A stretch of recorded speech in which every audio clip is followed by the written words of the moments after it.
stranger. Well, hey there, Ian. How's it been? It's been a while, is what it's been. It's been too long, folks. Welcome back to Blank as a Fart. I'm Gabe. That's Ian. Yep. We're sorry to keep you waiting. Life happens. You got to work around it. But we're back live. We're doing our weekly recaps again. We've moved on to the return, contemporary Twin Peaks. We got off to a good start with part one. But now with part two, the real weirdness starts. And yeah, we do have to try and keep in mind that originally, when this aired in the beginning, parts one and two aired as one unbroken 2 hour episode. I could see So where that would have helped maybe a bit. It yeah, does yeah, the leave it. pacing definitely reflects that. It's definitely a way more interesting episode than the first episode. Yeah, because the first episode had an awful lot of setup for people that we don't know. Whereas we got to see a few more familiar faces in part two here. So yeah, like seeing parts one and two together would probably have uh, scratched some itches that we otherwise had an extended period to deal with. But you know, it wasn't 25 years at least, right? Sure. So talk about, your lengthy cliffhangers. But we're past that part now and we're into the good stuff. At least, not that the other stuff was bad, but the return is definitely my favorite part of watching Twin Peaks. So, um, before we go on, just a quick couple of things, some housekeeping, the usual email plug. That's blankasafartpod@gmail.com. Ba-ding! We've also been more so, active on Instagram as our main social, but we also do the Facebook bit. You're not going to see us on Twitter. Ian, I don't know if you want to start a Blue Sky for us or not. I'm probably going to stay away from that, but if you want to get us on that. I'm on Blue Sky, but I'll probably just use my personal account to share the podcast. I won't start. Yeah, that's fine. One thing We'll we should see how do that we, since it's been so long, but we should address the kind of the elephant in the room after our first episode. Oh my goodness, that's right. Yeah, we haven't had any actual in-person coverage of the passing of Mr. Lynch himself, who is the reason why we're here doing this right now. So tremendous loss to the art community as a whole. This was a man who was uncompromisingly himself at every turn, lived his own life the way he wanted to live it, and did so through kindness and just through generosity. And Just you're not going to find a lot of Just people. way too much smoking. Yeah. Yeah, that's an unfortunate aspect of it. But yeah, few of the people who ever worked with him have anything negative to say about him. The tributes that came pouring out, especially the people that he worked with, Kyle MacLachlan, Naomi Watts in particular, had a really, really touching post about her friend and how much she loved working with him. So yeah, we're very, very sad that we won't get any further. He was a genius. He really was. Did And you there's watch any? Did you watch any of his films just to commemorate it, or did you just spending time online reading everyone's comments? I did rewatch what's the Netflix one? What did Jack do? The short film. Which that was how I did my tribute to him. I did consider watching Blue Velvet, but I've decided to hold off on watching any more cinematic Lynch until we've finished this and done the Lost Highway episode that I've promised you. Yeah, I did think about watching Lost Highway just because I have it, and I decided not to do that. But yeah, I just kind of read a bunch of stuff and just read what everyone else was thinking, and a lot of like just little clips of him working. A lot of people would share clips of him working behind the scenes, and some funny ones where he's just kind of yelling at people for being. Who cares how long the take is? Yeah, how long? That's a funny scene, and there's just a bunch of stuff. There's some stuff like that was posted with Naomi Watts during the shooting of Mulholland Drive, all these old photos and stuff. I don't know, just a lot of like old stuff that hadn't seen in a long time. Just kind of going through it, even just kind of going through some of his weather things he was doing there for a while, and I don't know, it's just kind of random shit.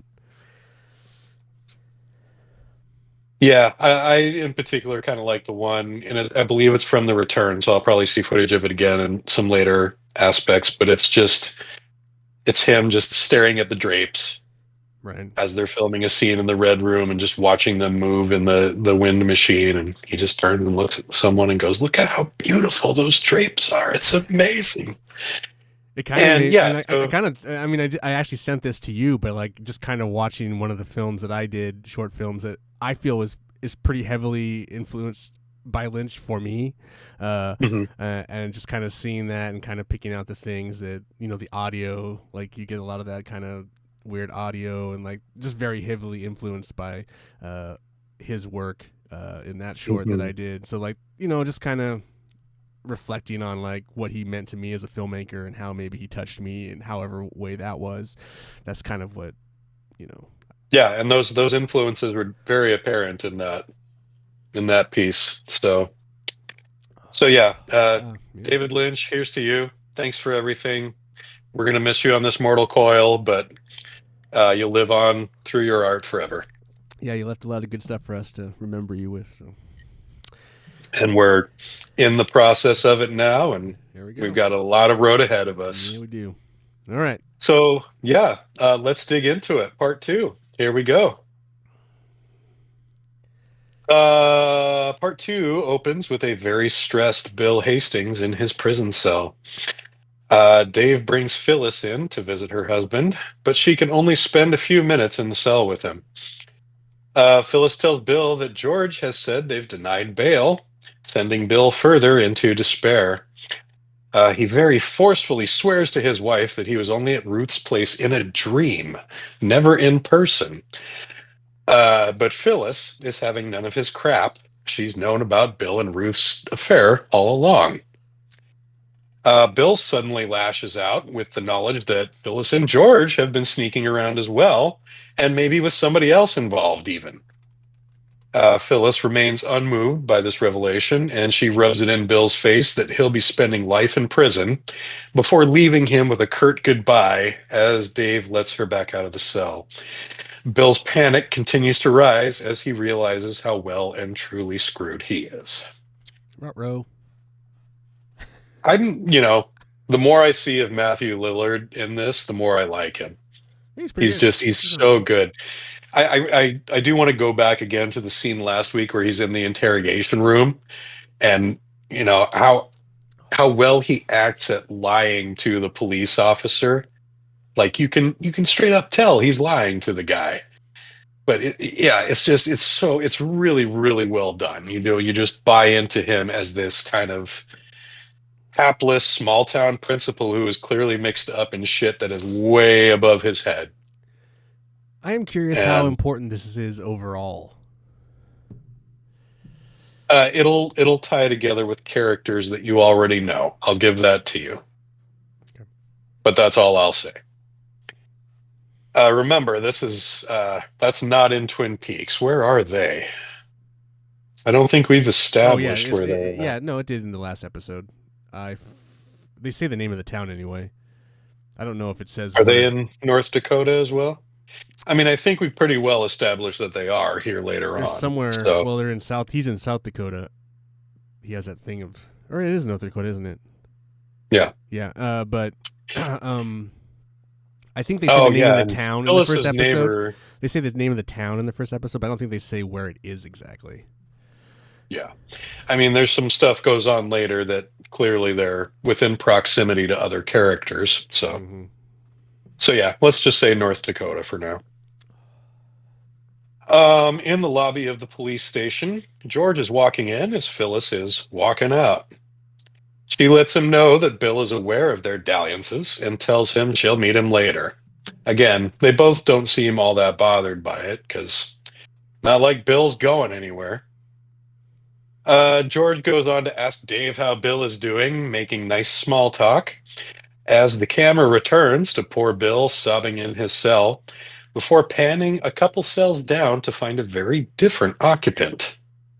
He appears to be a lumberjack of some sort, but with clothes and skin that are black as soot, his eyes wide and staring. We hear a buzz of electricity as the strange man kind of fades out of existence, with only his head remaining before it floats toward the ceiling and out of view. I love that scene so much because it's just so unexpected and it makes no sense and it has no context. And you're just the what the fuck moments are what I love the most about this show. Yeah, that scene is very weird. And up until that part, whatever. But like as it's sitting on Bill and it's doing the tracking shot, the dolly shot, it's like it's very reminiscent in this part of Lost Highway. And so I just like it's just constantly being bombarded by these same imageries that he's been showing throughout this show and through his other films. It's just kind of there's a point to me where it's cool and it's like but it's also like, man, this is just a lot of the same sometimes. I just like I still. It's like, how come he never really got away from any of this? Like, what was he dealing with that he just could never get away from this? Like, I've always just been, I guess that's just where my, as I said, and I'm probably going to even pick on it even more as it goes on to Lost Highway. If we go back to Lost Highway, it's just like, holy shit, it's just like so much. Like, I could probably make Lost Highway out of all of this Twin Peaks. I could probably cut it. I don't know. Anyway, well, that would be a fun exercise if anyone has no time on their hands. Find one of those people who did alternate cuts of Star Wars and put them to work. Yeah, there you go. But no, it was then the weird soot man. I don't know. There's a lot of that going on kind of in this episode. So, I will say, let's think a little bit back to Fire Walk with Me. Okay. And the room above the convenience store. If you will remember, we did see some lumberjack-looking dudes in that area, along with Bob and the Arm, a.k.a. the man from another place. Right. With the Formica table. Man, I don't remember that. Okay. Well, I will just say the lumberjack is an image that he's used in previous work. Gotcha. Not necessarily the blackened lumberjack. Right. That's a new wrinkle. Sure. But like this is again and lumber and the sawmill. Well, and just the appearance. Sure. And I think there are things that we can tie this to later, but we'll leave this one hanging for now. Or it just hangs forever. We get a little more. But then it hangs forever. But, I mean, more doesn't necessarily mean an explanation. Let's just say that. More to chew on. Phyllis returns home to find an unexpected visitor in her darkened living room. It's Mr. C. She obviously knows him and seems pleased, though surprised, to see him. He tells her that she did good and, quote, followed human nature perfectly before he shows her George's gun in his gloved hand. Realization sets in as Phyllis turns to run as he points it at her, but she's got no chance and he shoots her right in the back of the head. Mr. C tosses the gun on the floor unceremoniously and exits, and we get a graphic shot of Phyllis's face post-mortem before the action moves to Las Vegas. Yeah, that's we get a bit of that in this episode.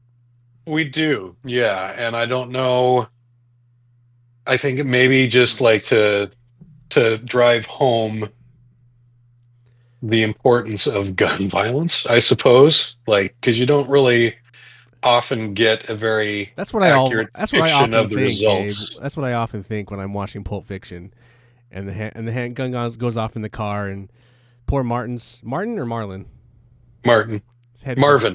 that's what it is. Head just goes all over the car, and that's what I often think. Gun violence, I often think that. I think it's just shock value. I don't think it's saying anything. And, I don't think. I think it just wants to paint a picture of how awful Mr. C is. Yeah, fair enough. I'll agree with this the episode simplicity is of that. definitely that too. So like, Yeah, there's a lot of emphasis on that. He is not a good. I mean, we could argue that he's not even really a human being. I mean, we know he's some kind of doppelganger of Cooper that came out of the lodge. He has a human appearance, but I mean, he is obviously not entirely human. Yes, we were moving on to Las Vegas. In a large, fancy office, a man at a desk uses an intercom to summon his underling Roger into the room. He hands Roger 2 large stacks of cash and instructs him to, quote, tell her that she has the job. Roger asks his boss, whose name is Mr. Todd, why he lets him make him do these things. Mr. Todd only tells Roger to never get involved with someone like him before sending him on his way. Anything you're going to glean from this one? Any guesses? No. I mean, no. I'll wait. All right. It just seems like normal. It just seems like normal, like, mafia type shit. But obviously, this is not really gangster type shit. But it just seems like kind of underworld evil. It's like, yeah, you don't want to get. And indebted. a lot of this is just. A lot of it is breadcrumbs too. I mean, again, we got to think of the fact that this is really edited as one 18-hour movie, and so. Yeah, we're not going to get a lot of meat on the bone in an hour-long chunk to kind of establish what's going on with a specific character. So, yeah, temper expectations about the movement of certain plot lines while we're following along. Just gauge whether they're actually that important to the story overall. I mean... Not to give too much away, but some characters we really want to see may not even show up to episode, 12? Sure. I bet it. I get it. So, yeah, we'll have surprises that last a long time. We get a lengthy transitional scene of a train crossing the road at night. Who gives a fuck how long a scene is? Before we head to a roadside diner, where an amused Ray is watching a new compatriot named Jack work through his third plate of food, while Mr. C and Daria are seated on the opposite side of the table. Dude, Ray has one of the most punchable faces in existence right now. Nice slimy guy. It's definition of smug. As he notes that Daria has mentioned Mr. C has some concerns about events that might be occurring the day after tomorrow. Real vague shit going on there. Yeah. After a brief glance in Daria's direction, Mr. C brushes this notion aside, implying only that he might need to be on his own for a while, and otherwise Ray should mind his own business. Ray states that in the meantime, he will get Mr. C the information that he needs, which leads to a lengthy diatribe about Mr. C doesn't need anything he wants. We get to see Kyle MacLachlan flexing his muscles a little bit here, as far as like playing a villainous character, which is not, totally out of form for him. He's done it in a few things. If you've never seen Agents of S.H.I.E.L.D., he does a particularly awesome turn in that. No, I've seen that. Yeah. In that.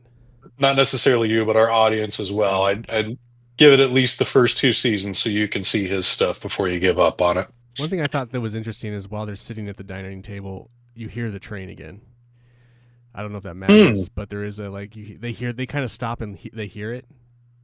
So I don't know. I hadn't noticed that. I don't know if the train comes back, or there's anything with the train, or if they're a heist or something. I don't know. But like they hear the horn and they kind of stop for a beat and then they continue on.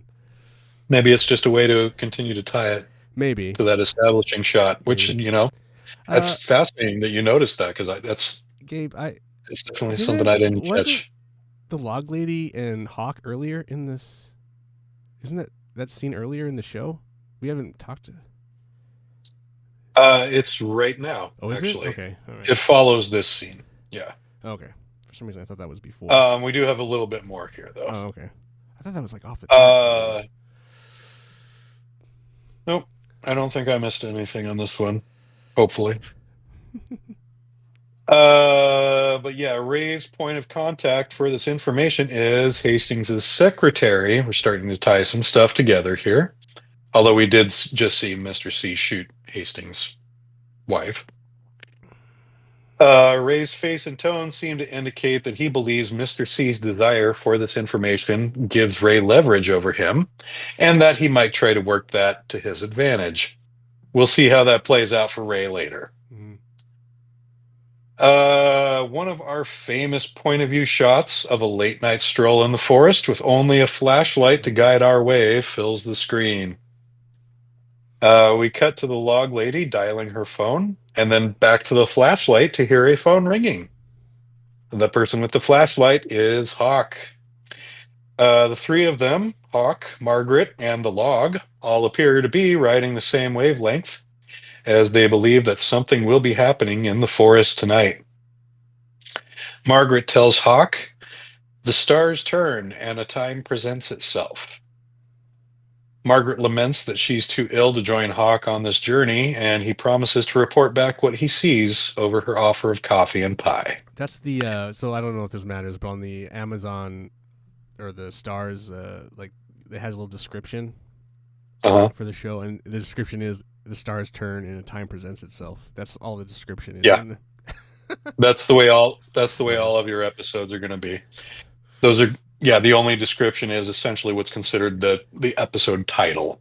Oh. Although technically the episode title is part 2. Like unofficially the episode title is The Stars Turn and a Time Presents Itself. I gotcha. Just like last week, what was last week's title? I don't know. Yeah, I'd have to look it up, but I don't remember. yeah, that's a running theme throughout the series. Margaret laments that she's too ill to join Hawk on this journey. Or nope, went over that. Hawk ends the call as he arrives at his destination. You guessed it, it's Glastonbury Grove. The circle of sycamore trees is still standing around the ringed pool of blackened fluid. And as Hawk places his flashlight over the trees, we can see the red drapes fading in and out of view. So Margaret's quote here, if we remember, we go back to the original series where Wyndham Earle establishes that the lodge, the Black Lodge, only opens during certain planetary alignments. So I feel like that's where Margaret's quote is leaning toward here. We're not as specific about it here as we were in the original series where they talk about, I think, Jupiter and Mars being in alignment or something like that. But yeah, that's the indication, is like this is an opportunity that doesn't come around very often. Now, moving on, we find ourselves beyond the drapes and into the Red Room itself. Here's the good stuff, gang. Cooper is seated in that same armchair. Hey, it's the stuff I love. There's a quote that I'm saving for the end of the episode that it really kind of summarizes how I feel about Twin Peaks and some other forms of storytelling as well. Really quick? Can I guess it? You can try. James is cool. It's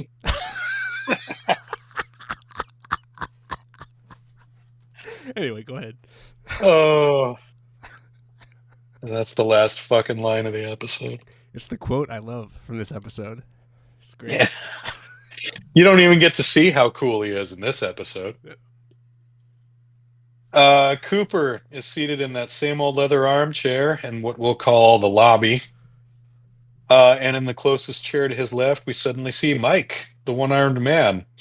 Although, if you'll note, in the credits, he's listed as Philip Gerard. In reverse speak, he asks Cooper an important question. One we'll be asking ourselves quite a lot as the season goes on. Quote, is it future or is it past? Particularly when we're in the lodge. The lodge does not operate on the same time that we do, although Cooper seems to age at the same rate while he's there. I don't know. Weird how all of that works. Well, so do some of the other people. Yeah. He then tells Cooper, quote, somebody is here before he just disappears. Enter a blonde woman dressed all in black who takes a seat in the chair furthest from Cooper and tells him that he can go out now before she asks if he recognizes her. Of course he does. We all do. And he asks the question that is on all of our minds. Are you Laura Palmer? She responds that she is indeed Laura Palmer. Cooper expresses his disbelief since Laura is supposed to be dead and all, and this woman's reply is, I am dead, yet I live. She then removes her face to show Cooper a radiant white light shining underneath it, much to his astonishment. He asks Laura, when can he go? And again, echoing the original series, she makes her way over to him, kisses him, and then whispers something into his ear.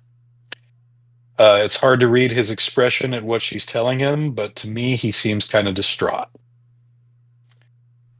Laura backs away from him and begins to breathe and gasp oddly in that reverse noise, which all like even her footsteps are in reverse as we watch her in the lodge. So what? Cooper's are Here's something too. I just thought of, and I didn't even think about it.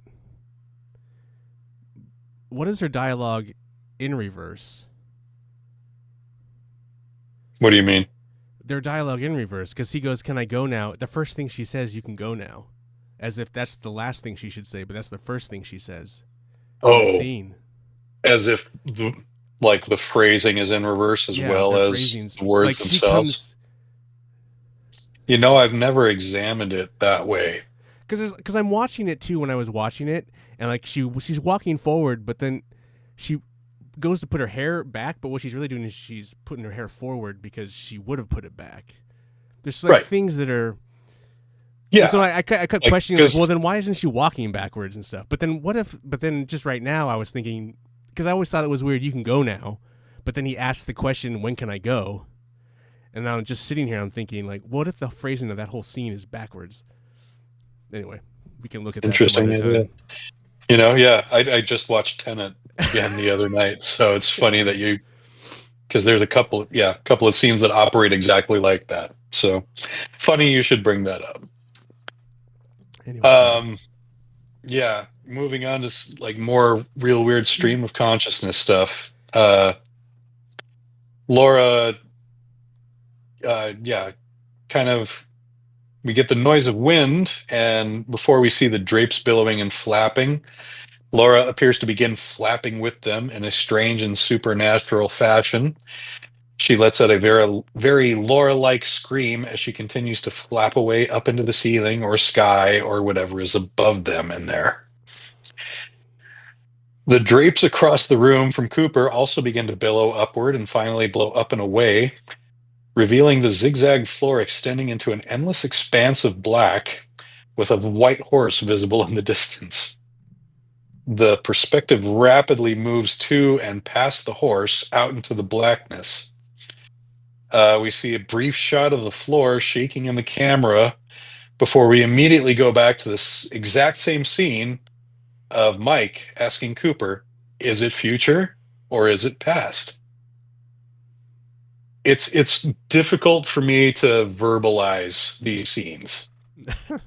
So I really don't feel like I'm doing them justice in an artistic respect.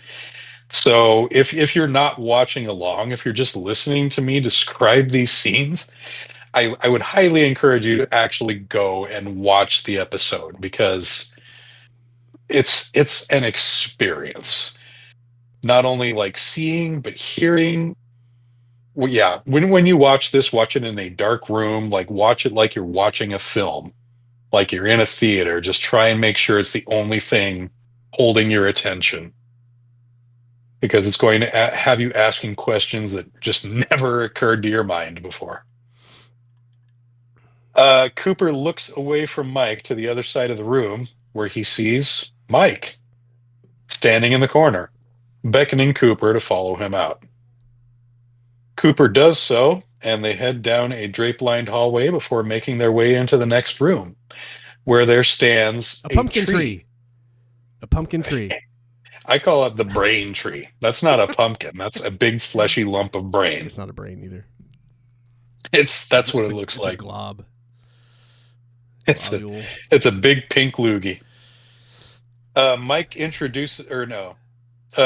stands a tree coursing with electricity and topped with what appears to be a nondescript lump of flesh. Like a fetus. Let's call it that. Yeah, harken back to Eraserhead a little bit. Or PT, if any of y'all got to play PT. Fuck, that game was scary.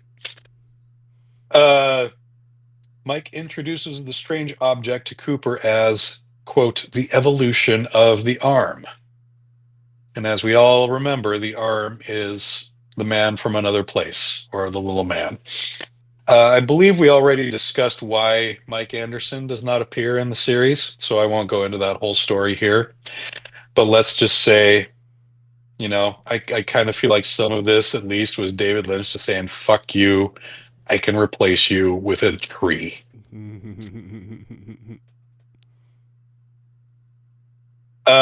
Anyway, the tree speaks. I am the arm, and I sound like this. Which, as we all know, is a quote from Fire Walk with Me. It then makes a vaguely Lecter-esque noise through what appears to be a mouth in that lump of flesh at the top, before asking Cooper if he remembers about his doppelganger. We see some recycled footage from the original finale, which demonstrates that, yes, Cooper does indeed remember.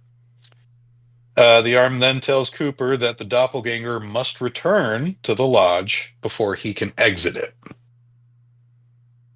Swap in, swap out. Fair dinkum. But what suddenly happened? Why? Why are these rules? What are the rules? There aren't really any rules, or if there are, he's not going to tell them to us. That's my other favorite David Lynch thing that we saw lately, which is I forget what he says about his art, but then like the follow-up question is, elaborate on that. And his reply is, no. That's really just kind of his work in general, is like you want him to elaborate on that. And his answer is no. Because it's a lot simpler, guys. It's a lot simpler than you might think, probably. So like it's easier if it's just like shrouded in darkness and you don't know. It's just it's the mystique. You gotta just roll with it. That's part of the appeal. Indeed. Sudden cut to Jack locking Mr. C's Mercedes into his storage unit as the man himself watches over his shoulder intently. He beckons at Jack to hand over 2 different sets of keys, one for the unit and one for a second car that he'll be driving away in. He summons Jack over to him and grabs him by the cheeks and weirdly massages his mouth for several seconds. Don't know what the fuck that is. Yeah, it's cool. There's a lot of that going around. I mean, I figured he was going to kill him, but it's just like, what a weird... Yeah, I don't know. I mean, doesn't look like he's killing him. No, but I just got the feeling he was going to kill him, and then he does that instead. And I feel like that's just... Yeah. Just whatever. Just a subversion of expectation. And Jack does not have any lines in either of the 2 scenes we've seen him in. I mean, the impression that I've got is like that he is mentally handicapped in some way. Yeah, I kind of took it like he was his pet or his dog or something, you know? Like you'll grab your dog and kind of pet him and just be like he was a good dog, but he's going to put him down. Yeah. That's kind of what I thought in my head, but like it was weird. I didn't think about it that way. I mean, I still wouldn't like pet a dog by its jowls. Well, no, but I feel like But you yeah, grab that did underneath and seem like you kind of do that. You yeah, kind of that did seem like a more like a way you would affectionately stroke a pet rather than a way you would affectionately touch a human being. I do find Um, it interesting, and well let's do this next part anyway. Just this next part okay, first. So I'll bring this up later after this next part. okay. The thunder rolls over the Badlands as Mr. C pulls into a roadside motel later that evening. Daria, clad only in her underwear, is seated on the bed in the middle of a phone call that she hurriedly ends as Mr. C makes his way into the room. Acting flirty and calling him baby, she unconvincingly tells Mr. C that she was on the phone with Jack. Again, more people just like telling obvious lies that, anyone can see through. As he walks around the room, checking all the windows, Mr. C tells Daria that Ray didn't show up for their scheduled meeting that afternoon. He asks to borrow her gun, saying he might need it for a job later, then climbs over her onto the bed and begins cuddling. Mr. C, with Daria in his grasp, then tells her that Jack has been dead for 2 hours. She freaks out and tries to escape, to no avail. Mr. C then plays her the recording of the phone call that she was just on as he entered the room. Sure enough, she was speaking with Ray, who was apparently calling from a burner phone in a South Dakota federal prison. He says that Jeffries called again. Jeffries, huh? And now it's on Daria to make the hit on Mr. C. Starting to see some pieces falling into place now. A little bit, anyway. After the recording ends, Mr. C confirms that he plans to kill Daria before violently subduing her to ask a few questions. She doesn't know who hired them, as Ray was the only person who spoke to him, nor does she know why they want Mr. C dead. But she does know that they were going to get paid $500,000 to take him out. Mr. C, little exposition here, tells Daria that tomorrow he's supposed to get pulled back into a place called the Black Lodge, but he's got a plan to prevent it from happening.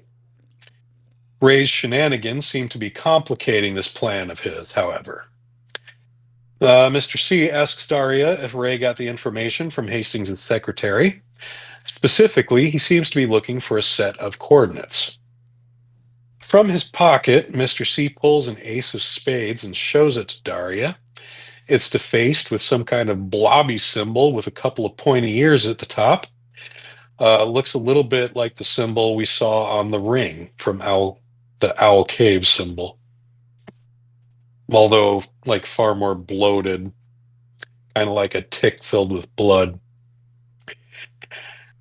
He asks if she's ever seen anything like it and tells her that's what he wants. Daria tries one last time to escape Mr. C's clutches before he pins her down to the mattress, puts a pillow over her face, and shoots her in the head at point blank range.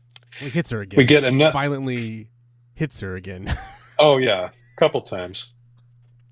And then we get another graphic look at the results of gun violence before Mr. C gets up to wash his hands and then sets a briefcase down on the table, opening it up to take out some kind of transmitter that he plugs into the wall. He checks his watch, and a few seconds later, a light on the transmitter turns from white to red. Mr. C believes that he's speaking with Philip Jeffries, David Bowie from Fire Walk With Me, if you all remember. But the voice on the other end never confirms nor denies that, and it seems to know a lot more about Mr. C than he knows about it. It knows he was in New York, and that he's still in Buckhorn, and also that he met with Major Garland Briggs. It tells Mr. C that tomorrow he's going back in and, quote, I'll be with Bob again, before abruptly disconnecting the call. Mr. C sits and ponders this conversation for a moment before reaching into the briefcase to use a small computer to log into the FBI website. He gathers information on the prison that Ray is in, Yankton Federal Prison, and downloads it to his phone using the same device that he spoke to the strange voice with. Weird technology here that he's got. Yeah. Mr. C then exits and walks to the very next room and knocks on the door. Series newcomer Jennifer Jason Leigh answers with a gun in her hand. She takes a quick peek around before letting him in. He tells her that she'll need to clean up the mess he left in the other room, and she seems pleased to hear it. Appears she wasn't a fan of Daria. Mr. C then adds that she'll need to fetch her husband Hutch, and he'll need the two of them in a certain place in a couple of days. He then calls her by her name, Chantal, and summons her to him, where she willingly surrenders herself to him sexually while he makes lewd comments. Yeah.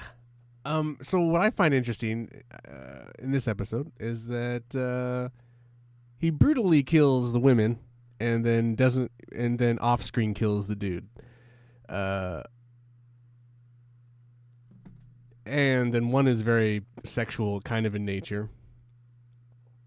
The way he kind of climbs over her and handles her, and there is a obviously this is it just shock? Is it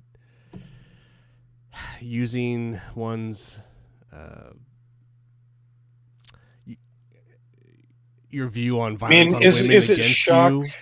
I think it is. It's shock pretty brutal. Is it shock when a writer uses it in a novel? Well, that's what I'm saying. Like when Clive Barker depicts what brain matter looks like when it's up against a window. Like, is that saying, shock? Like, why the women and not the men? We're very early in the series. I know, but you got two of them on this one, and then if you look back at the show in general, it's violence towards women. He has a bit of a hang up on that. I'm just curious. That's all. I won't disagree. That's all. Although I would say one of the more disturbing scenes we saw in the original series was the murder of Jacques Renault, which was violence against a man. Sure, I thought so. But I don't know. That wasn't that. I'm just saying, yeah, I definitely see what you're saying. It is particularly in these first two episodes, the depictions feel a little imbalanced. And then I don't know whether that's a statement on vulnerability. Because there is at no point where Daria ever has the upper hand on Mr. C. I think it's kind of him. I think if you look at like Blue Velvet or Mulholland Drive or Lost Highway, he definitely has a thing about this. Or Fire Walk with Me. There's just a thing about this. Whatever. It's art, whatever. I'm just saying, like, very apparent in this episode where like the dude gets killed off screen, and it's weird, but like you don't. Anyway. I'm just pointing that out. I'm not really I'm not making a judgment really on this. But you're definitely making a very fair point. And I'm not going to argue against that. I thought it was interesting though when he pulls out the card, like she seems repulsed by it. Mm-hmm. Like she does. I don't know, like she's not saying anything really about it, but she does seem fairly repulsed by it, and I was like, well, what the fuck, And I get the impression like the direction she received is like, yeah, she's repulsed, but she doesn't understand why. Yeah, I guess. And we don't understand why it's just but honestly, I was a little repulsed by the sight of it too. It was just kind of, as simplistic as it was kind of gross looking.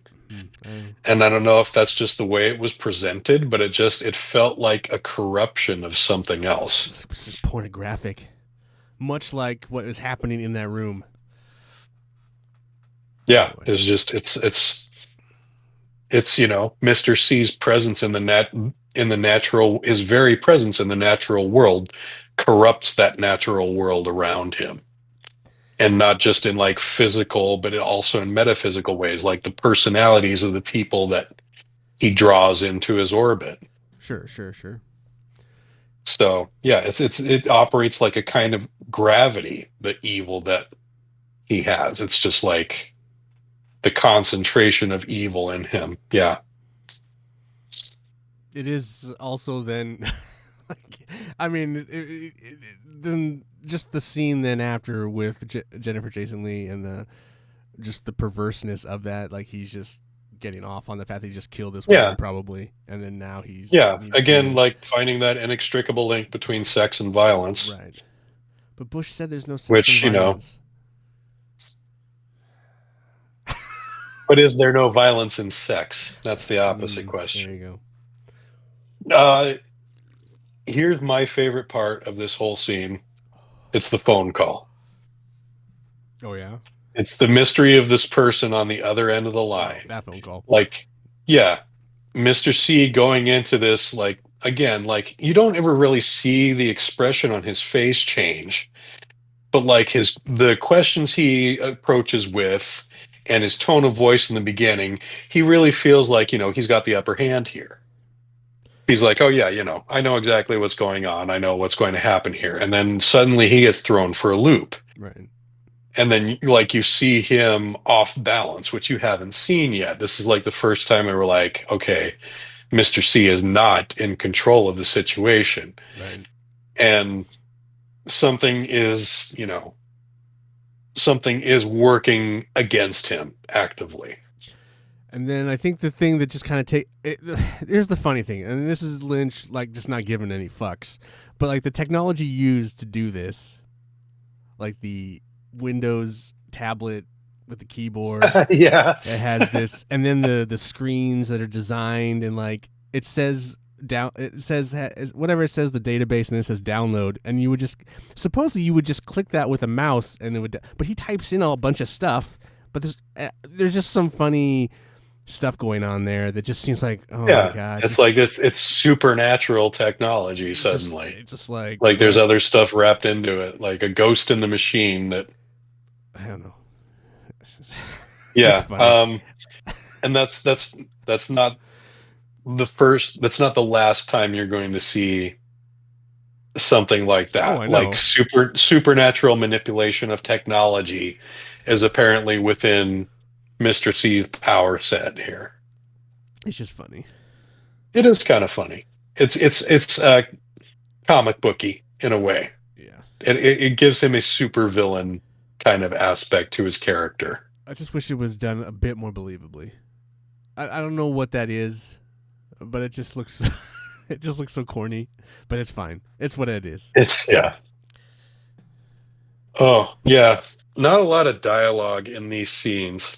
It's just a lot of me doing a lot of verbal description because so much of what goes on, particularly in The Return, is stuff that you have to pay attention to visually, like for mood, for setting, and not just for the environment, but for the characters themselves. If you're not watching the characters, you're not always going to understand their motivations because they're not always going to spell it out for you like your typical director would have their cast do. This is all on intuition. So if you're not taking it all in with all of your senses, you're not taking it in fully. Well, I mean, I think what that is really is any good filmmaker. It's show don't tell, and that's how it is. It's an image art. So regardless of like, there's a lot of filmmakers and like Lynch dialogue, takes that. Yeah, I really feel like Lynch uses film as a canvas, like in abstract ways that most filmmakers do not. Well, I also don't think he's that great of a dialogue director.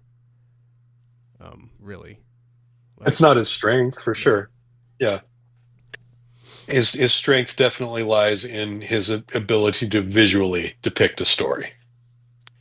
But he does a good enough job of combining the two where we get stuff like this. Now we're back in the Red Room where Cooper is still staring at the weird electric tree, which tells him, quote, 253, time and time again. More bizarre riddle-like information that may or may not be relevant later.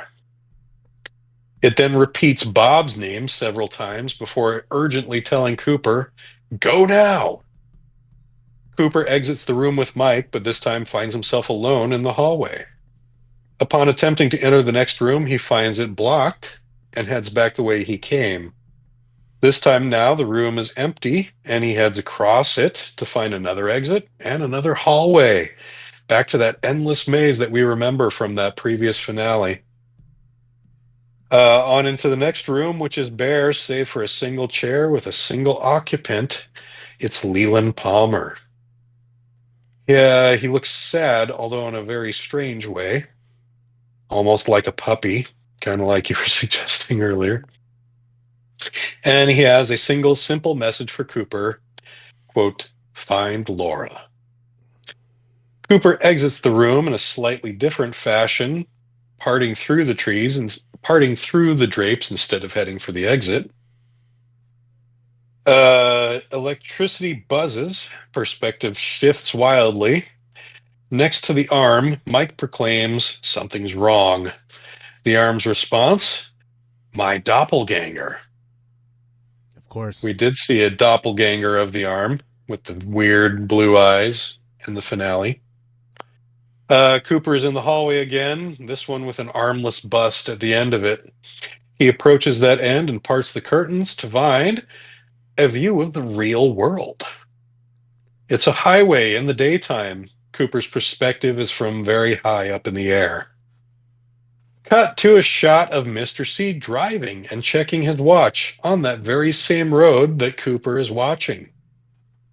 Just as the car passes underneath Cooper's perspective, the statue transforms into a yellowed and flailing version of the arm, presumably the doppelganger that was just spoken of.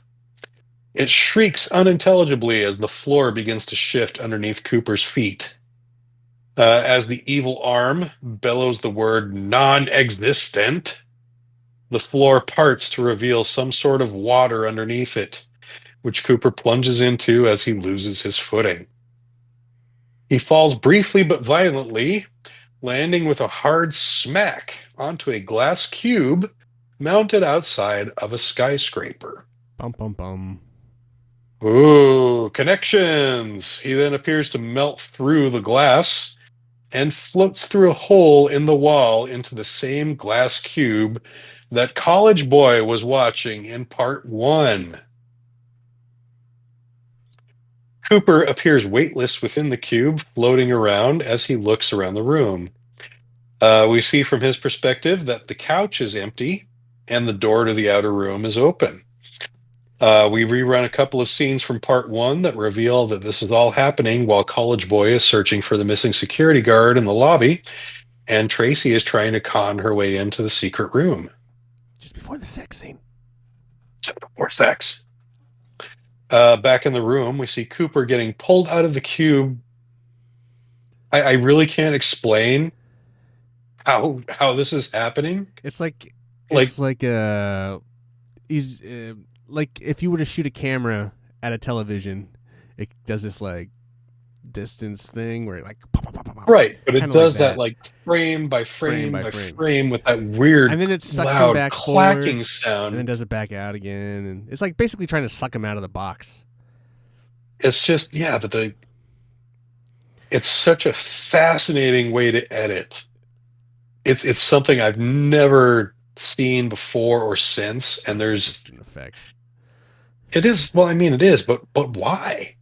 Like, what is that intended to represent? I don't think it's intended. I think they're just like, we need something, something weird. And it's this kind of stuff that gets me asking the questions. So it's this kind of visual stuff. This is the stuff that I love. I guess what I don't understand. I guess what I don't understand though is like, is it trying to banish him, but then brings him back? Like, it's weird. Like I don't. Well, okay. Now remember that the voice said it knows that Mr. C was in New York. So I get the feeling that Mr. C is tied to whatever the building. Yeah. So this point at which Mr. C is driving right underneath Cooper, this is where they were supposed to cross over. Right? Okay. And Mike says something's wrong. The doppelganger has done something to disrupt this transition where Cooper goes back into the real world and Mr. C comes back into the lodge. Um, so he's trying to set some sort of trap for Cooper that prevents him from coming back and replacing him. But then, if that's true, then why didn't the trap work?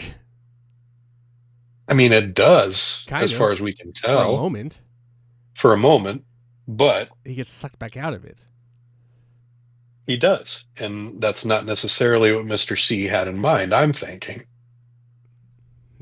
Because what happens as soon as Cooper gets sucked out of it? What happens after the sex? Oh, right, the owl thing. Whatever the fuck that thing is, yeah. So, had Cooper been in that glass cube when whatever it was showed up, that probably would have been the end of Cooper. He could have escaped. He did. He could have formed and merged with it and become a Silverhawk. Partly metal, partly real. Anyway. Silverhawks. I tried, guys. I loved Silverhawks as a kid, dude. Monstar. Mm-hmm. That transition scene, one of my favorites. Not that he was a whole lot different than Mum-Ra, but, It's all that shit's the same. That's a topic for another time. Ooh, that would be a fun podcast. All the old Rankin Bass cartoons. Oh, boy. Yeah. Thundercats. And there was a third one. There was Tiger Sharks. Do you remember Tiger Sharks? Oh, boy. Okay, we're getting distracted here. Okay, yes. So, yeah, Cooper gets yanked out, clacked out, sucked out of this cube. But it happens before College Boy and Tracy come back in. So, but then what is alluded here is that there's the Black Lodge, but then there is another force of whatever this other creature is that murdered the couple. Those are separate entities? I would assume that the entity that murdered the creature is also from the Black Lodge. Okay. Does the White Lodge ever play into this? I kind of think that's where the giant is from. Oh, okay. Or the firemen. And remember But didn't he show up in the Black Lodge too? Yeah. Well, we're still not sure if they're the one and the what same. The distinction between the two is. Because there's doppelgangers of both in each thing. There's like the good and the bad arm. Right. Yeah. So yeah, I don't. At this point, we haven't seen a doppelganger of the giant yet. Who knows if that's a thing? But yeah, there wasn't particularly in the original series, there wasn't a lot of distinction between the White Lodge and the Black Lodge. There were forces that were clearly trying to help Cooper, and there were forces that, they weren't actively working against Cooper, but they were agents of chaos that were seeking to create evil in the world. The writers were flying by the seat of their pants. Yeah. A lot of this is trying to have to compile threads that were never meant to link. This is the 25 years that Frost and Lynch came up with. It's like, okay, this is our parameters now. Right. And yeah, let's remember that whatever room Cooper was in with the giant, there were no red drapes in there. That was black and white. How is, what room was that? How did Cooper get there? So, yeah, there's at this point, if we just assume that the red drape room is the Black Lodge, then it's not just bad spirits that are in the Black Lodge. Because Mike is also clearly trying to help Cooper at this point. So then when the when the bad arm says non-existent, I feel like he banishes him. But what really is happening is he is falling back into Earth. Somehow. Or is that the trap? You don't know. We don't know. It's, All right. It's not something we get verbalized for us. I don't think I'm necessarily spoiling anything by saying that. A lot of what we're going to see is just going to be completely open to interpretation. So all we really know for sure is that Mr. C is somehow tied to this room in New York. What the intent of it is, we can only guess based on what we're seeing happen there. And my guess is he's trying to trap Cooper there, but he doesn't succeed. Now, did Bob also leave at the end of season 2? Is Bob out in the world? Is Bob inside of Cooper's doppelganger, do you mean? No. Did he leave with Doppelganger Cooper? Do we know that? Like like Cooper's doppelganger looked into the mirror and saw Bob. Oh, that's right. So the impression that we That kind of Bob get is that they're kind of linked. linked. Which, like as to the question, is the Leland that was possessed by Bob a doppelganger the whole time, or is I see that what you're saying. So then an entirely different aspect? That's how Bob he takes over doppelgangers. Is that what we're getting Maybe? at? Maybe? I don't know. I don't know. Don't know. Because again, I don't think that the Leland that killed Laura was a doppelganger. I think that was Bob possessing a genuine human. But not being able to possess Cooper, instead maybe he just piggybacks the ride with the doppelganger out into the world because they both got the same goal. The theory is that Bob is an entity that feeds on pain and suffering. But at the same time, Cooper's doppelganger. Cooper's doppelganger was Psycho in the Black Lodge, though. So it's like, yeah, okay. That's the 25 years approach. Yeah. These are the discussions we're going to be having a lot more during There's also the whole, because there's so much why does less this other guy want to be with Bob? Like, why does he? Oof. Yeah, and Are they pals? They chums? after this particular viewing, knowing what I know, my theory is that particular call, he was speaking to the lodge itself. That's my favorite theory at this point. They somehow got the call. They rooted it. They're like, hey. Yeah. This is the lodge speaking again, like it is, in a way that we don't necessarily comprehend, but this is like Cooper thinks he can outsmart Mr. C thinks that he can outsmart like these forces of nature that are compelling him to return to his home. Right. And I think this is nature telling him, no, you're not in charge here. So that's my particular theory after this viewing. Where are we? Oh, we're back to Cooper falling through some weird nondescriptive void. It doesn't look like water really, but there's specks of white like stars all around and just the noise of rushing wind with perspective violently shaking the whole while. And while Cooper falls, we make our first return to the Palmer home 25 years later. It's nighttime, and inside, Sarah is seated on the couch in the living room, surrounded by empty bottles of booze and full ashtrays.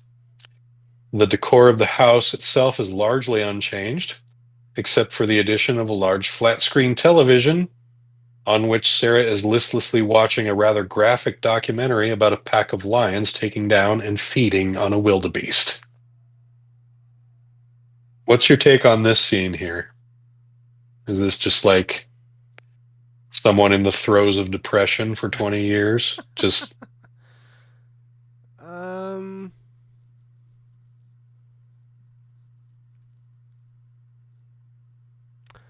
you kind of get the feeling that she's just numb to a lot of stuff.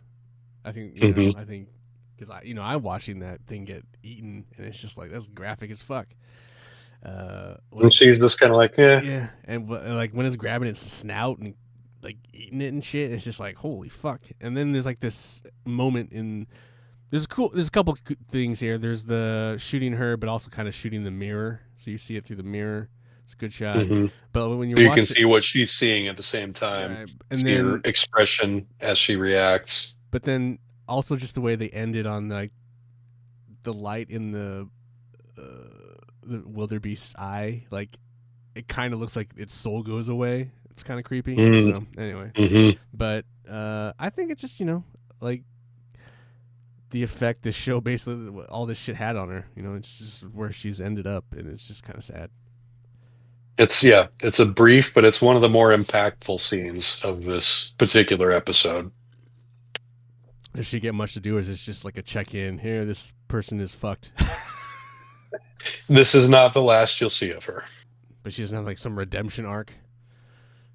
That's not what I would call it. Cool. And now let's reintroduce another old Twin Peaks locale. We're back at the Roadhouse, folks. Teenager's favorite bar. Right? At least they've moved on to hipsters, right? Didn't see any teenagers in there sneaking beers. I think that's going to be passé. But boy, they seem to be a thriving business these days. Oh, yeah. Someone obviously spent a lot of money to upgrade the facilities, as there's a real nice stage set up. And top fancy lights and all. Hell yeah. The band we're seeing right now is the Chromatics. They're playing their song Shadow, while a bunch of hipsters in the crowd shuffle their feet aimlessly, as only hipsters can do. It doesn't take long before you see a couple of familiar faces in the crowd. Shelly is at a table doing tequila shots with friends, and old James the Forehead Hurley makes his way in with a pal who is sporting one green glove on his right hand. They head to the bar to place their order, 2 ice-cold colonials, to be specific. While at her table, Shelly is complaining to her friends that her daughter is with the wrong guy. They're not seeming to buy her story, but Shelly knows her daughter and knows something is wrong. From across the room, James catches sight of the table with the ladies and can't help but stare. Creep that he is. Apparently, he's got the hots for one of Shelly's friends, whose name we don't catch here. Another nameless friend at Shelly's table seems to think there's something off about old Hurley, but Shelly is quick to come to his defense, claiming that while he got kind of quiet after his motorcycle accident, he's still cool. In fact, according to Shelly, James has always been cool. Shelly's eyes then make their way to another end of the bar, and another cool-looking guy with a black leather jacket and a white t-shirt. That's a series newcomer, Balthazar Getty, another favorite Lynch collaborator. He's grabbing a beer from an oddly familiar-looking bartender. It's funny how thin he looks, too.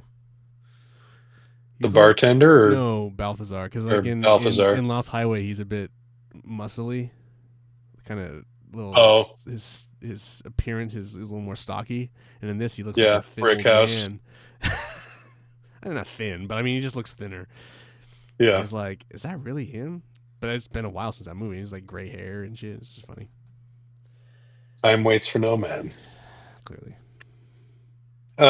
From his stool across the room, new cool guy also catches Shelly's eye and gives her the old finger gun. Shelly offers an amused smile, but little else as she quickly turns back to her friends. We get a few more lingering and forlorn shots of these teenagers turned middle-agers before the last few minutes of the episode become a music video for the synthy shoegaze sounds of the Chromatics as the final credits roll. I have a dumb question. Yeah, go ahead. Does Gary Busey make an appearance in any of these episodes? I don't believe so. Oh, okay. I could be wrong about that. No, because we did the cast list and he wasn't on it. We did, you're right. I couldn't remember. Tom Sizemore is in it, though. Oh. Yeah. Yeah, he's our resident cokehead for this one. How about Henry Rollins? No, he had a part on Sons of Anarchy, though. Okay. He was a member of a Nazi gang. Of course he was. Yeah, it was weird. Well, I mean, he was Henry Rollins in it, but you know. So real quick before we move on too much farther, I wanted to ask what you thought about the bartender here. I honestly don't even remember the bartender. Who was that? Well, if you look in the credits, he's played by Walter Olkowitz, who in the original series portrayed Jean Renault, Oh, that's funny. I who didn't is notice. dead. That's fun. But when you look in the now, I'll tell you now, I'm not sure if you're watching the credits or not. I mean, I watched them, but I But didn't like really eye them. I would take a minute to pause them next time because sometimes the credits will give you information that you didn't get in the episode. For example, it will tell you that the bartender's name is Jean-Michel Renault, who is apparently Jacques' twin, Of course, right? of course. Twins. There you go. Because why not? But also in the credits this week and last week, we learned that College Boy's name is Sam Colby. Um, I will tell you that this credits trick did come in handy for me on my very first viewing of The Return because there was an actor I recognized and they gave no indication as to who this is supposed to be Mm-hmm. um, until the credits. At which point in the credits, if you know who the actor is, then you can see, oh, the actor is playing this character, which gives you a much, much bigger clue as to how this character ties into what's going to happen later. Gotcha. All right. So I would suggest paying attention to the credits from this point forward I will try. because you might learn something We'll do my best. you hadn't learned before. So yeah, that's the full episode. Credits are rolling. What's your take? What do you think of this one? I mean, this was obviously a step up from the previous episode. Hmm. I did feel like it was less corny than the first episode. Like, I just felt it was better put together. It looked better overall. There wasn't a lot of awkward dialogue like I felt there was in the first one. I will say that the scene between Bill and Phyllis in the prison felt a little that stilted, that was pretty weird. and that was not Bill's fault by any means. That was all on Phyllis. She doesn't seem like It's also a she weird. seems. It's also kind of a weird shot. It's Even just real claustrophobic. But even just the choice to have that, like, I feel like they would have just shot that through a. I wouldn't have had her gone in the cell, but interesting to let them. And I get it, friends. Well, whatever. It was, yeah. She's very not the greatest actor. She's obviously some just. I don't know. Local stage actress. Something. Yeah. Like just a lot of this, but not a lot of. Yeah. Like the one scene with her and Mr. C.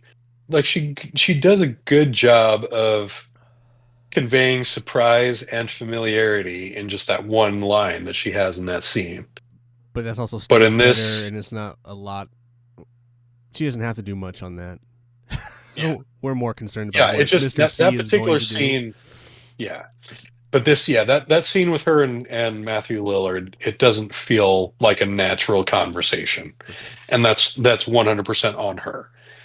Lillard is brilliant in that scene. She is not. That's why I also think that would have been better not to shoot it in the cell like that. But maybe they were just trying to bang it out. I don't know. Yeah, it was a weird choice. You know, they can't all be zingers. They have to be.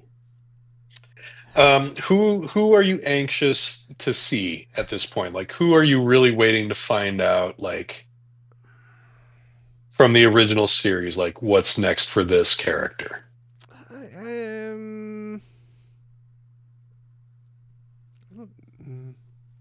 I don't know if I have that. I think.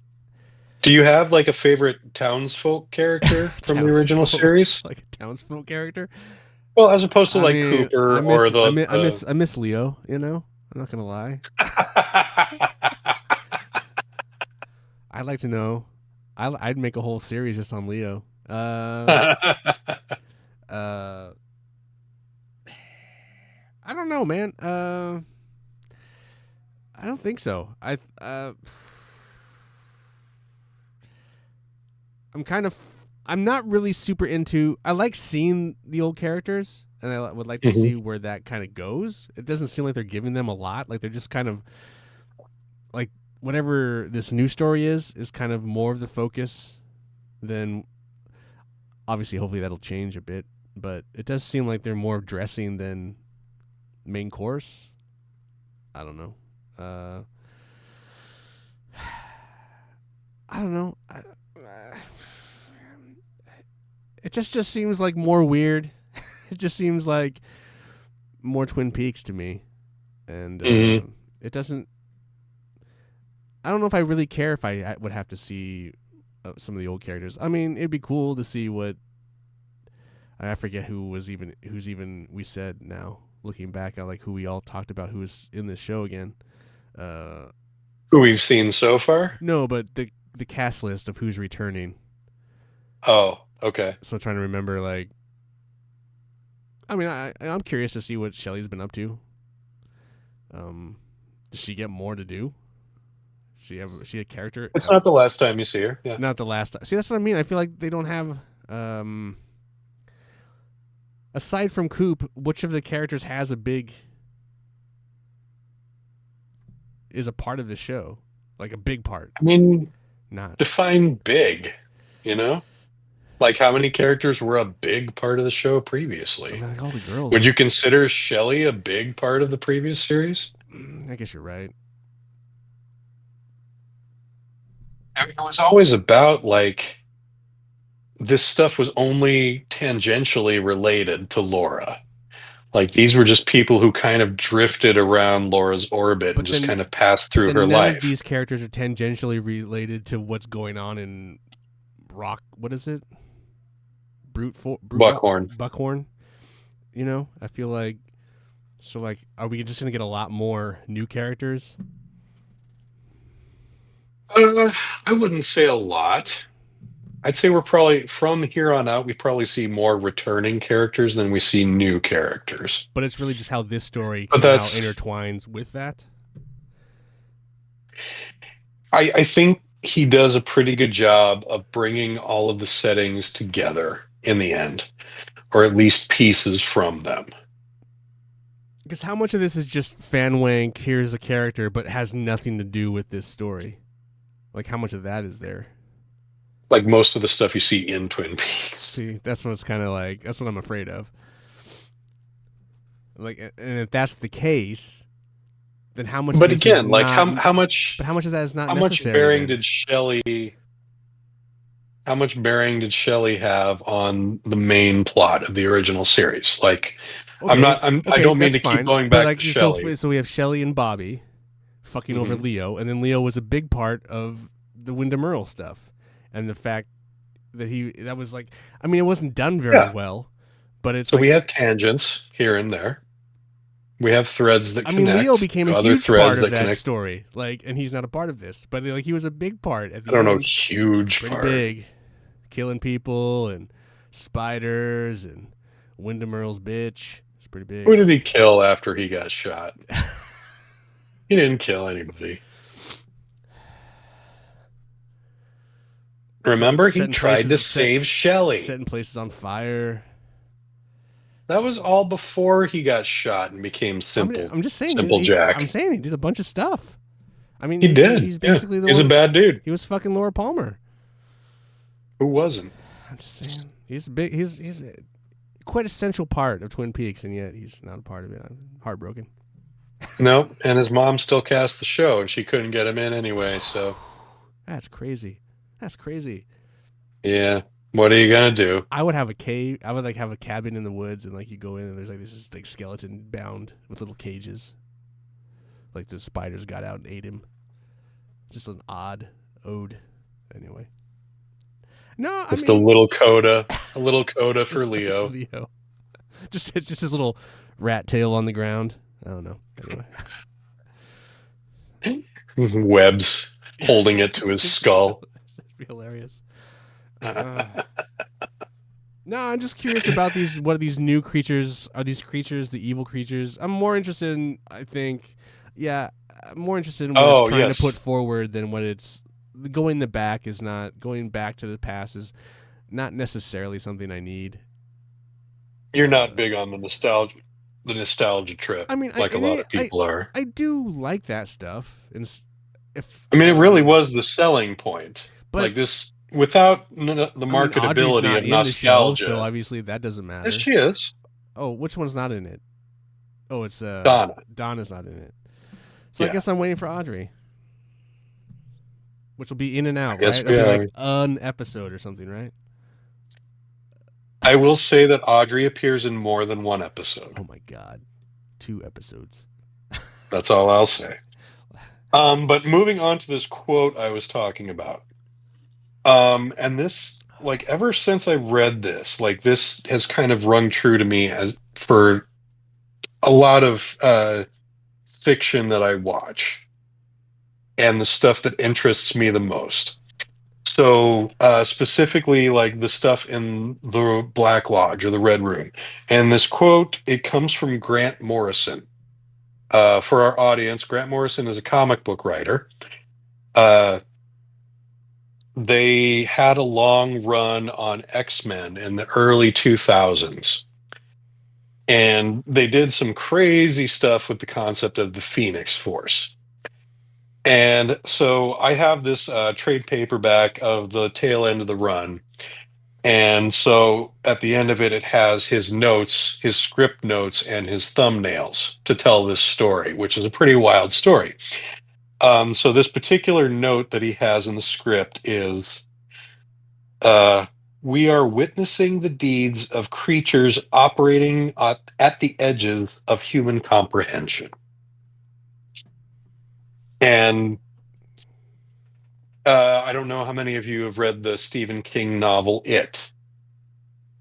There's a couple of pretty whacked out scenes at the end of that where I think that's another phrase that kind of rings true, is like it's humans trying to battle something that is greater than human, that is beyond our scope of understanding. And I really feel like that's all these interactions with the Black Lodge and the White Lodge, or whatever you want to call the good spirits and the bad spirits that Cooper interacts with.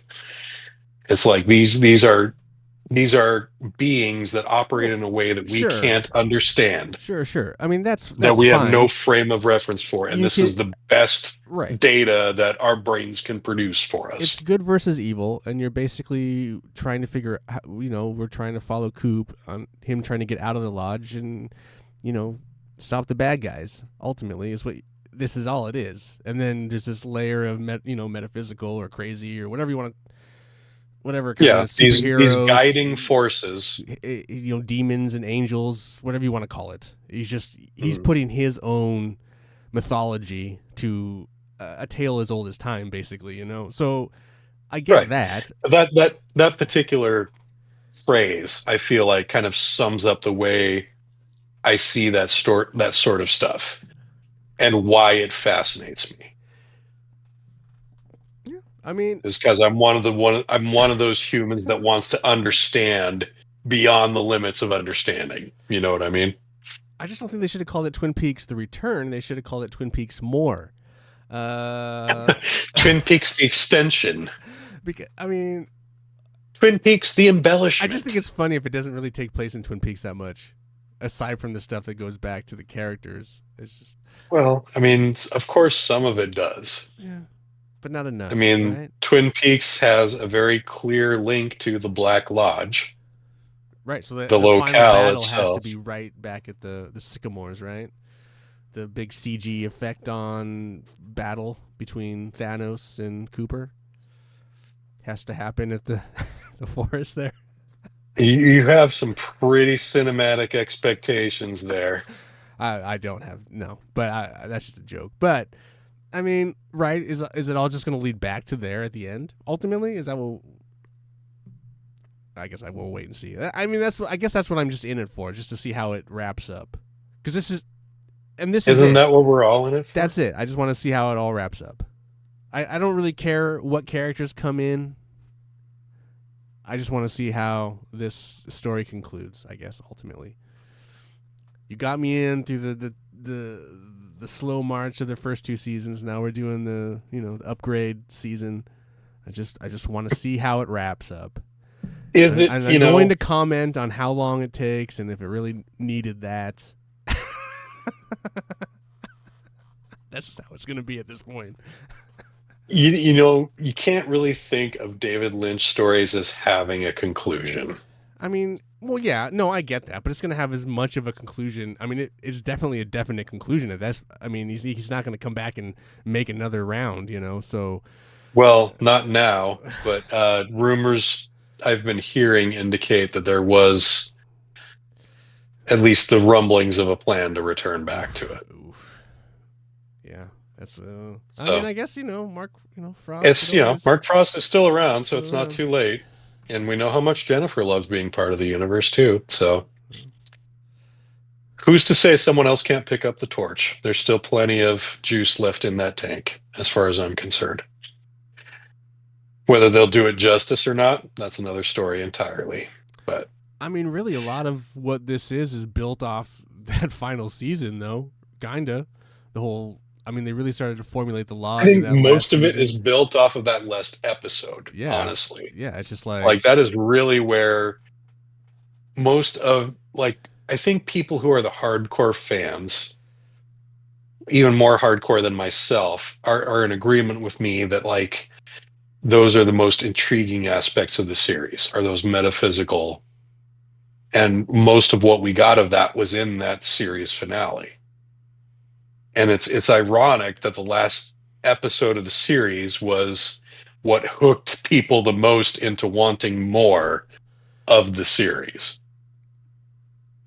So, yeah, definitely some irony to be found in that, but at least those of us that had a level of patience beyond most forms of storytelling would allow, we got a little bit of,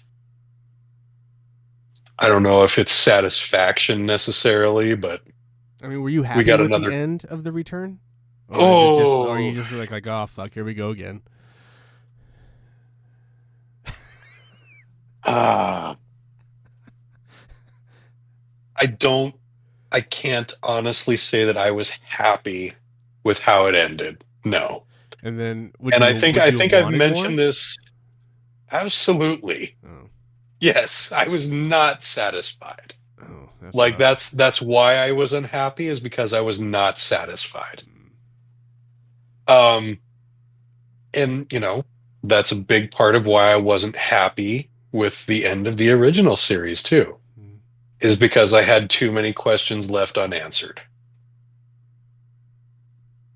And again, we'll continue to talk about how part of Lynch's style is not answering the questions that you expect him to answer.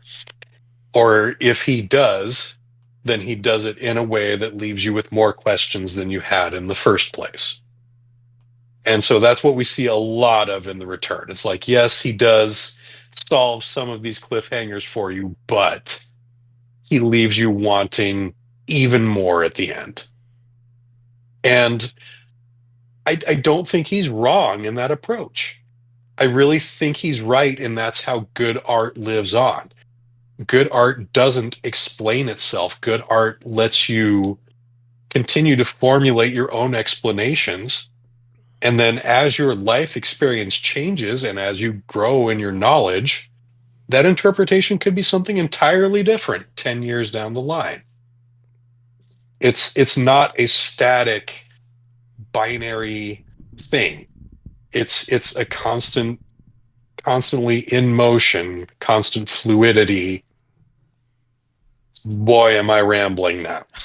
But it's not a solid object. It's some movies are a brick and some movies are water.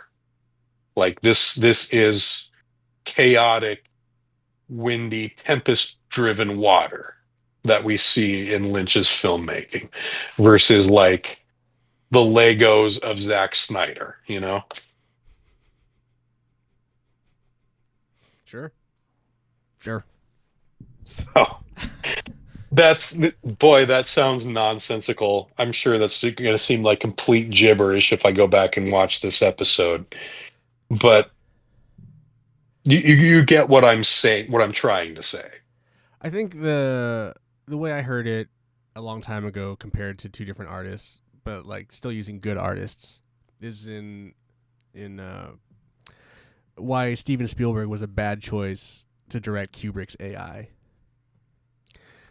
Because Kubrick. I've never seen that movie, Oh so I well, don't I'm know not if going I'm to going to ruin the get the movie. I'm reference. not But going to. I'm not going to ruin yeah, the movie, but um, both great artists, but fundamentally two different artists. Spielberg wants you to get sucked in and experience the ride as an experience, whereas hmm Kubrick is showing you exactly what he wants. He doesn't want he wants you to have your own experience that's not what everyone else is experiencing. You know, as the art is telling, and you're like, what is this about? Why is this happening? He wants you to ask questions and, you know, question what's going on and why is this slowing down? Why is this speeding up? Why is the sound super fast? Why is this that? Whereas hmm Spielberg wants you to experience the movie as a roller coaster. Everyone's having the same, you know, and they can relate to the same thing, even though it's really well made. It's just a different shared experience.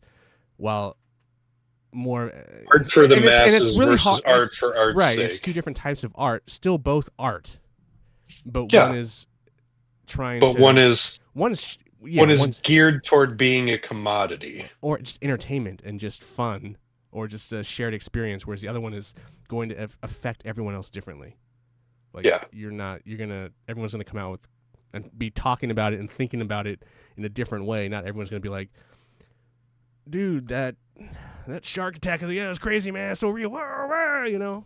Not like, what the yeah, fuck does the fucking baby at the end of 2001 mean, you know, like, and everyone's gonna have a right. Yeah. million, you know, that's kind of when you take Why did David it change Lynch. colors every time he blinked? Right, when you take David Yeah, Lynch yeah, versus any other kind of like more traditional filmmaker, that kind of, you know. yeah. I think Kubrick would probably be the closest to it in that, like, this is Kubrick's vision, and it's your interpretation of it, what you want out of it. That doesn't matter to him. So like in He's just AI, putting it out there. so in AI, you're having this now collective shared vision where I don't think that's what Kubrick ever wanted. Kubrick wants Mm, you to experience something totally different than this sad story about a lost boy. Basically, it just mm. it's a, you know, it's just, yeah, Yeah, substance art versus yeah, spectacle. but that also, yes, but I guess I'm also trying to walk it That's very not to careful. say, No, but like there's still and I so won't much. say that Spielberg is not capable of substance, because that would be a lie. Spielberg is absolutely capable of substance, But even in his but he substance, definitely favors but even in spectacle. his substance, it's still very. Uh, he very much is guiding you through a story, whereas Yes. Kubrick Yeah. never did that. Kubrick, Yeah. he took you for No. a ride, but anyway, Spielberg is writing a book. Kubrick is painting a picture. right, sure. Yeah. No, Uh, it's a verbalized visualization versus a visual visualization. Like, when Spielberg is picturing images or picturing the movie in his head, he's picturing it as a script. He's picturing it as the words. Like, I'm sure when he gets to a storyboard aspect, there's like some, well, I but like mean, he's got. you can say that too, but like if you want to get to the, like, there's so much more. Like, let's say if we take 2001 versus Close Encounters, there's so much dialogue in Close Encounters, and that's a long movie. 2001 is an incredibly long movie with like hardly any fucking dialogue. You know, it's all just that's also all just visual spectacle, but then it's also just saying stuff to you Mhm. quietly. You know. Anyway, that's just anyway, whatever. Where I'm also Yeah. now going off on a tangent, but like, yes, David Lynch is you know, David Lynch is one of the filmmakers who emphasizes visuals over words, I think is where we're leading with this. Whereas Spielberg would no, but we were saying before be a that little more. about the uh,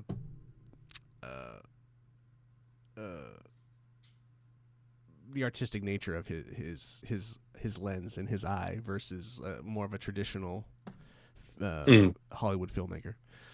Mm-hmm. Anyway.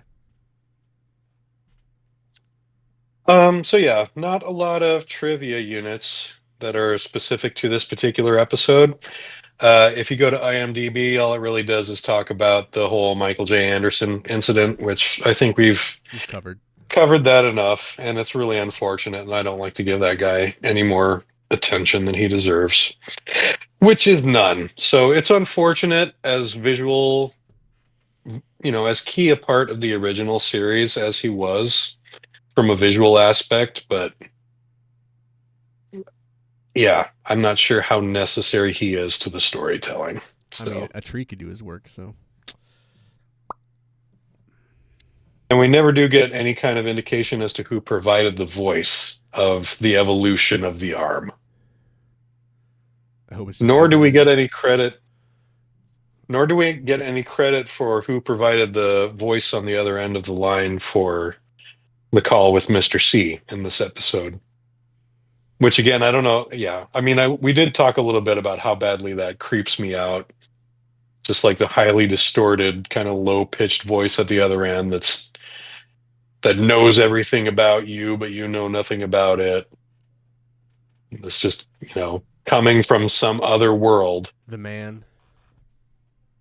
The lodge itself speaking to you. Yeah. So God, basically.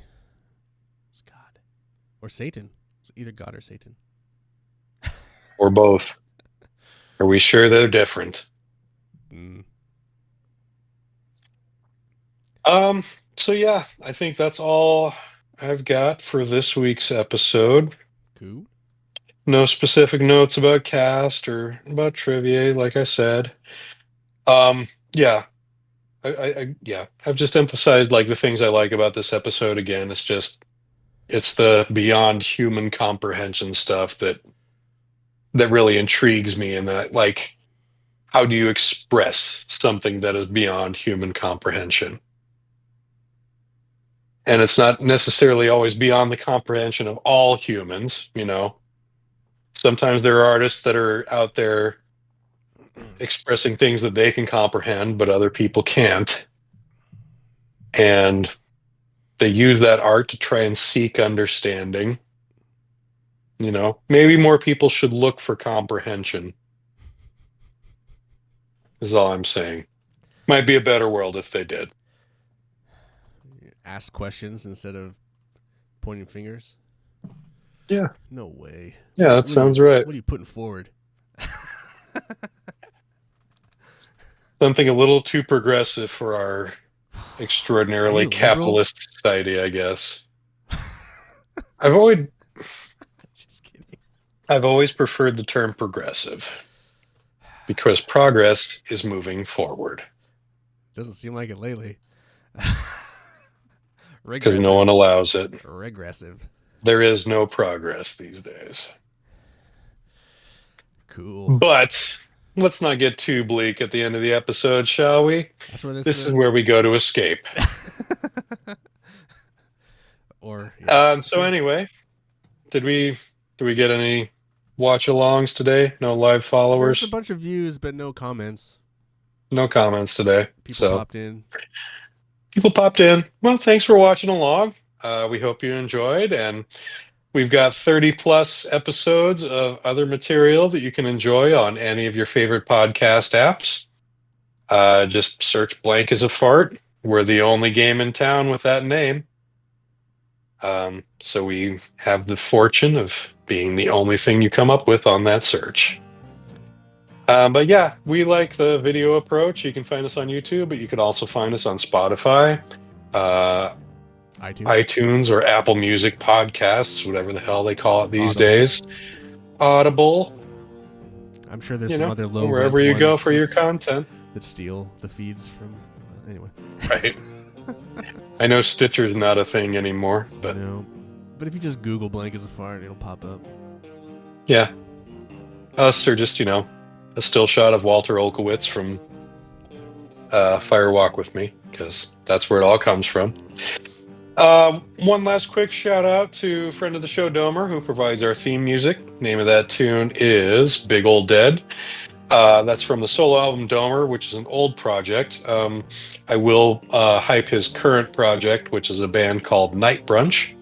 They're on Instagram at Night Brunch Band, and they're also on iTunes and Spotify right now. So go check them out. They make some really good stuff. That's all I've got for this week. Anything else you want to add? No, I think that's it. All right. Well, then I think we're going to call it a night, and we are definitely going to see you next week. Yeah. We're not going to leave you hanging this time. We're all good. No illnesses, no extra work. So, part 3 coming at you next Wednesday. February 12th. Yes. What? The day before. What year is this? A couple days before Valentine's Day. Couple days. Bah humbug. But yeah, we'll be at it again next Wednesday, live, 8 p.m. Pacific Standard Time. Join us, or just find us on your own time whenever you can. In the meantime, let a smile be your umbrella, and keep your eye on the donut, not the hole. Thanks for joining us, folks. Bye. We'll see you next week.